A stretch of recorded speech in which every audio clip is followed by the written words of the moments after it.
Hopus Raider here, and this is my review for Hogwarts Legacy. You start off as a fifth year who can see ancient magic, and it seems to be the case with those who can that they do not awaken to magic until they're 15 years of age. Now, why this is never explained. Now, ancient magic isn't explained very well, but from what is shown, that it can transfigure the world around the user with ease. It can be used to manipulate elements and can be used for as the player's powerful attacks.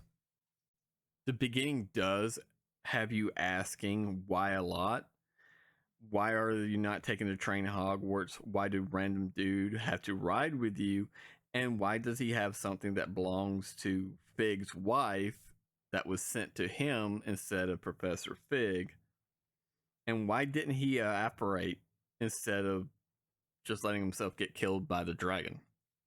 Now, the thing that George has can only be used by someone with your ability, which is convenient that you open it just as you're attacked by a dragon with a key inside that's also a port key.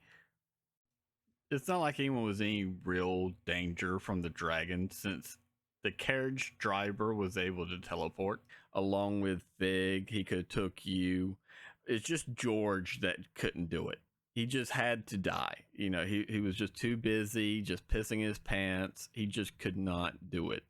He only served to so that way you can see a mythical creature that only people who've witnessed someone die can see. That was it. That was George's purpose. His death was that's all it served. You and Professor Fig get teleported to Gringotts, where a goblin has the unfortunate task of having to wait for someone to show up by that port key.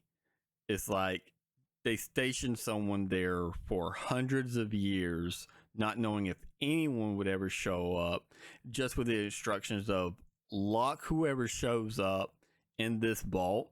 Trust me, bro, it's important. After you find a pensive, the story starts to come into view. You witness a memory of two wizards explain that they hid the key for someone with the ability to see ancient magic to find, but without leaving any clues that it exists or the purpose for it, and that someone must just stumble upon it, which none of this is very smart. Because if no one found it or someone else took it, which they did, only to come to us as plot convenience, would have made all that planning and setup just wasted. Because their goal is to set you on a path to perform trials to prove yourself worthy of the secrets of the power that you wield.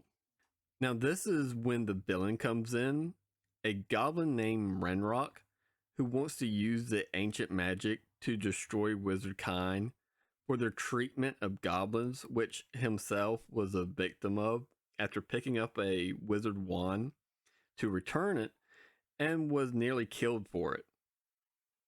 After a fight breaks out, you and Fig escapes through a portal to Hogwarts, which was convenient because that's where you were originally trying to go to begin with.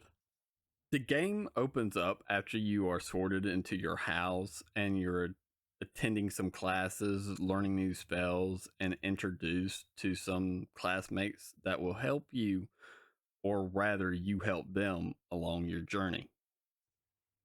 One of which is Natsai, who wants your help to take down one of Rookwood's men because they reminded her of the men who killed her father. She blames herself for his death since he died protecting her.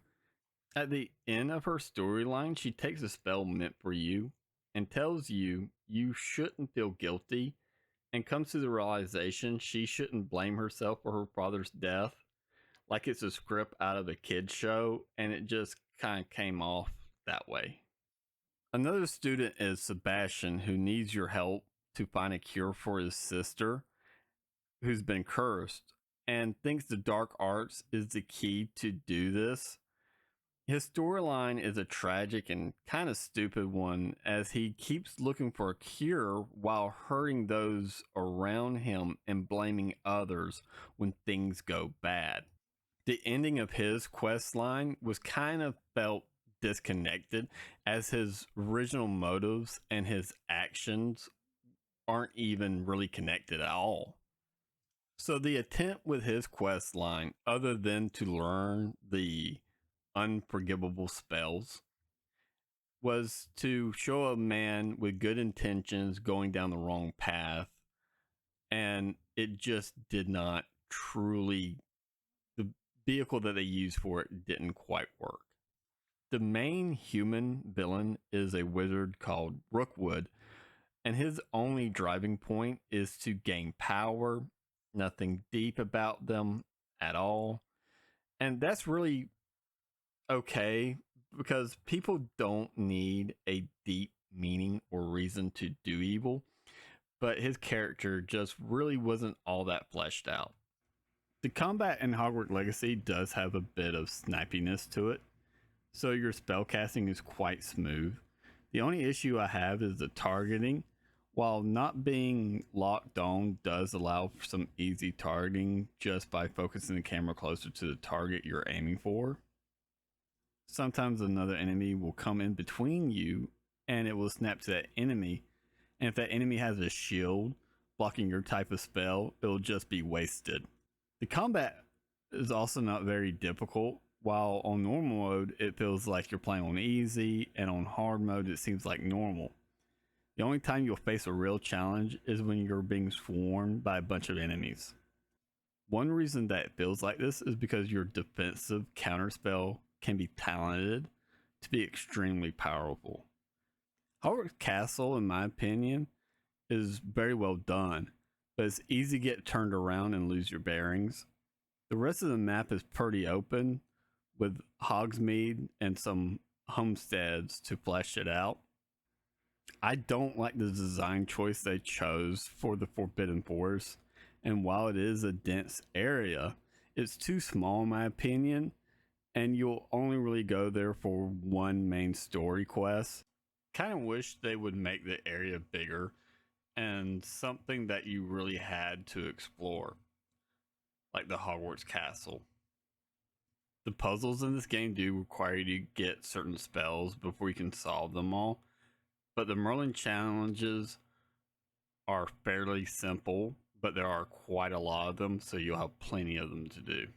So after 100 hours of gameplay, I feel like it's in a good spot, but it isn't great like Mass Effect, but it's good enough making you want more. So overall, it's a decent, good game. It's worth the price, and it will make you excited for the next game.